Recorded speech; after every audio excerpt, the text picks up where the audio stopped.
नमस्कार दोस्तों, स्वागत है आपका आज की फटाफट बड़ी खबरों में। एक बार फिर हम हाजिर हैं आज की सभी बड़ी खबरों को लेकर। इस वीडियो में हम आपको बताने वाले हैं आज की बेहद बड़ी खबरें, लिहाजा इस वीडियो को पूरा आखिर तक देखें। इसलिए दोस्तों इस वीडियो को लाइक और शेयर भी जरूर कर दें। आज की बड़ी खबरों में हम आपको बताएंगे, जी हां दोस्तों, लगातार छठवें दिन भी पेट्रोल और डीजल की कीमतें रहीं स्थिर। अंतर्राष्ट्रीय बाजार में इस समय कच्चे तेल के कारोबार में सुस्ती छाई हुई है। कच्चे तेल की कीमतों में उतार चढ़ाव देखने को नहीं मिल रहा है, जिसका सीधा असर साफ तौर पर घरेलू बाजार में भी देखने को मिलता है। सरकारी तेल कंपनियों ने बीते 6 दिनों से पेट्रोल डीजल की कीमत में कोई इजाफा नहीं किया है। आज भी तेल कंपनियों ने कीमतों में किसी तरह का बदलाव नहीं किया है।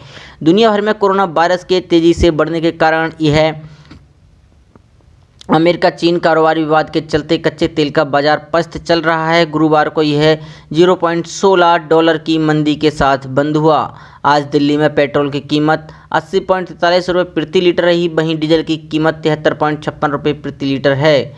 IOCL की वेबसाइट में मिली जानकारी के अनुसार कोलकाता, मुंबई और चेन्नई में 1 लीटर पेट्रोल की कीमत क्रमशः 82.5, 87.19 और 83.63 रुपये प्रति लीटर है। डीजल की बात करें तो इन महानगरों में इसका दाम क्रमशः 77.6, 80.11 और 78.86 रुपये है, जबकि बेंगलुरु में पेट्रोल 83.11 रुपये प्रति लीटर, डीजल 77.88 रुपये प्रति लीटर के हिसाब से आज भी बिक रहा है। पिछले हफ्ते के आंकड़ों को देखा जाए तो 28 जुलाई से 31 जुलाई तक पेट्रोल और डीजल की कीमतों में कोई बदलाव नहीं किया गया था, जबकि उससे पहले कुछ शहरों में पेट्रोल और डीजल की कीमतों में मामूली बढ़ोतरी देखने को मिलती। साथ ही बढ़ते हैं आज की एक और बड़ी खबर की ओर। RBI ने बदला चेक से जुड़ा ये बड़ा नियम, ग्राहकों के लिए लेन देन करना होगा और भी आसान। ये उन सभी लोगों के लिए एक बड़ी खबर है जो अमूमन चेक से लेन देन किया करते हैं। अब RBI ने चेक से जुड़े नियमों में बड़े बदलाव किए हैं। RBI ने अपने हालिया फैसले में हाई वैल्यू चेक क्लियरिंग के नियमों में बड़ा बदलाव किया है। लेन देन के दौरान ग्राहकों की सुरक्षा सुनिश्चित हो सके, इसके लिए RBI ने चेक लीफ से छेड़छाड़ के कारण होने वाली दुर्घटनाओं को कम करने के लिए अब RBI ने नया सिस्टम पेश किया है। RBI ने 50,000 या उससे अधिक की रकम को पॉजिटिव पे के सिस्टम के जरिए शुरू करने का फैसला किया है। यह सिस्टम देश में जारी किए गए कुल चेक की वैल्यू और वैल्यू के आधार पर क्रमशः लगभग 20% और 80% पर कवर करेगा। ये काम कैसे करता है, यहाँ पर हम आपको बताते चलें कि पॉजिटिव पे के माध्यम से लाभार्थी को चेक सौंपने से पहले खाता धारक द्वारा जारी किए गए विवरण, चेक नंबर, चेक डेट, पे नाम, खाता नंबर, रकम आदि के साथ साथ एक रिवर्स साइज फ़ोटो साझा करनी होती है। इसके तहत जब लाभार्थी चेक इनकैश करने के लिए जमा करेगा तो बैंक पॉजिटिव पे के जरिए प्रदान किए गए चेक डिटेल की तुलना की जाएगी। ऐसे में यदि डिटेल्स मेल खाएंगे तो चेक क्लियर हो जाएगा। साथ ही बढ़ते हैं आज की एक और बड़ी खबर की ओर। चांदी ने बनाया नया रिकॉर्ड, 78,000 रुपये प्रति किलो के करीब। सोना भी नई ऊंचाइयों पर पहुंचा। घरेलू वायदा बाजार में चांदी का भाव शुक्रवार को रिकॉर्ड 77,949 रुपये प्रति किलोग्राम पर चला गया है और सोना ने भी 56,191 रुपये प्रति 10 ग्राम की रिकॉर्ड ऊंचाई को छुआ।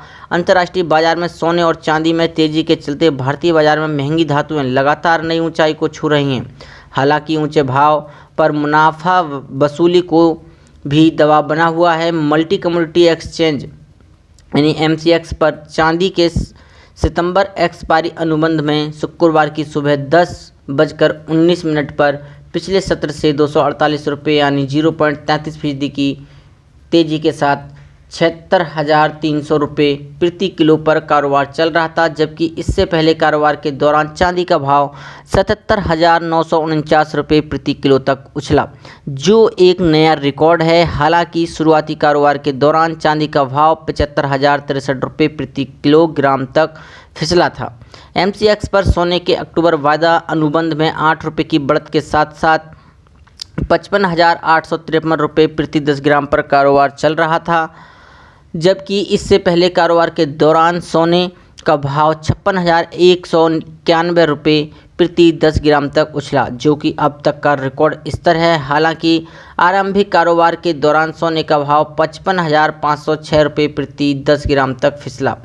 एंजल ब्रोकिंग के deputy vice president Anuja Gupta ने कहा है कि सोने और चांदी के भाव काफ़ी ऊंचे स्तर पर हैं, इसलिए मुनाफा वसूली का दबाव बना हुआ है। इसके अलावा डॉलर में मजबूती आने से महंगाई धातुओं के दाम टूट सकते हैं, मगर ये ज़्यादा समय तक नहीं रहेगा। अंतर्राष्ट्रीय वायदा बाजार कॉमेक्स पर सोने के अक्टूबर वायदा अनुबंध में पिछले सत्र $1.65 यानी 0.08% की कमजोरी के साथ $2056.75 प्रति औंस पर कारोबार चल रहा था, जबकि इससे पहले भाव $2077.85 प्रति औंस पर उछला, जो कि एक नया रिकॉर्ड स्तर है। कॉमेक्स पर चांदी के सितंबर अनुबंध में पिछले सत्र से 0.33% की तेजी के साथ $28.46 प्रति औंस पर कारोबार चल रहा था, जबकि इससे पहले चांदी का भाव कॉमेक्स पर कारोबार के दौरान $29.91 प्रति औंस तक उछला। कॉमेक्स पर चांदी का भाव अप्रैल 2011 में रिकॉर्ड $49,083 प्रति औंस तक उछला था, जो कि एक रिकॉर्ड है।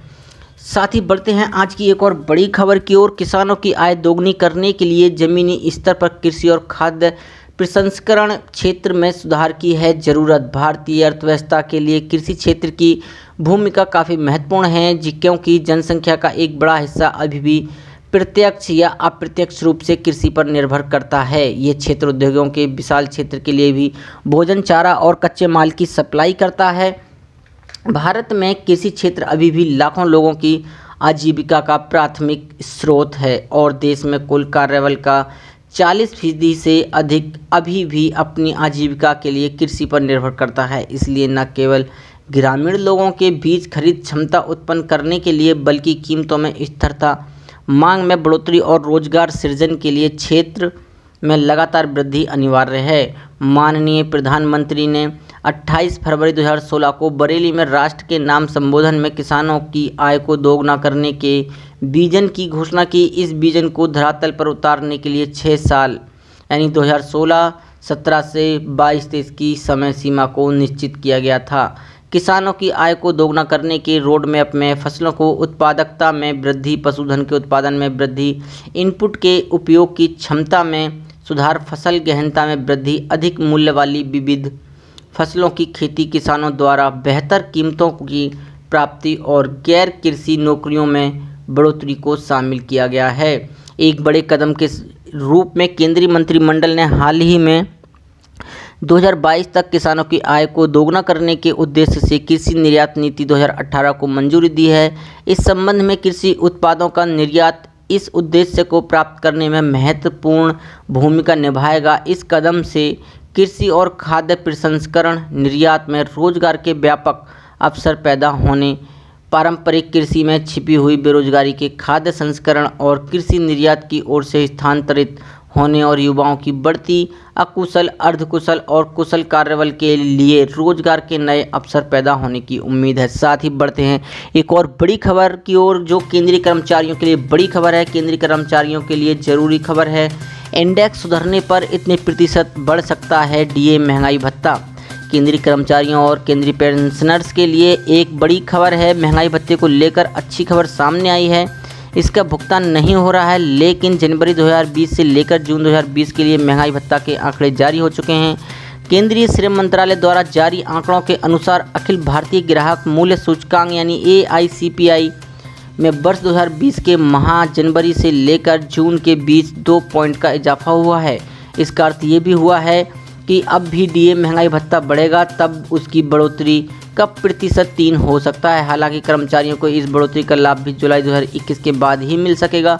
कोरोना वायरस से उपजे संकट के चलते इसी साल केंद्र सरकार ने महंगाई भत्ते में यानी डीए को फ्रीज करके रखा है। वर्तमान में कर्मचारियों को 17% दर से महंगाई भत्ता दिया जा रहा है। जो जी बिजनेस डिजिटल की रिपोर्ट के अनुसार सरकारी कर्मचारियों को जो महंगाई भत्ता दिया जाता है वह AICPI के पॉइंट्स के आधार पर ही तय किया जाता है। इसी साल जनवरी में AICPI इंडेक्स 220 पॉइंट पर था, जो कि जून में 2 पॉइंट बढ़कर 332 हो गया है। यानी इसके अनुसार ये संभावना है कि डीए महंगाई भत्ता में 3% का इजाफा हो सकता है। केंद्र सरकार ने सरकारी कर्मचारियों को दिए जाने वाले डीए महंगाई भत्ते पर 1 जनवरी 2020 से लेकर आगामी 1 जुलाई 2021 यानी पूरे 1.5 साल की अवधि तक के लिए रोक लगाई हुई है। इसके अलावा पेंशनर्स को भुगतान किए जाने वाली महंगाई राहत की राशि भी आगामी 1 जुलाई 2021 तक के लिए फ्रीज है। सरकार ने इस अवधि के लिए किसी भी प्रकार के एरियर के भुगतान से भी इनकार किया है, यानी जो भी फैसला होगा वह जुलाई 2021 में ही होगा।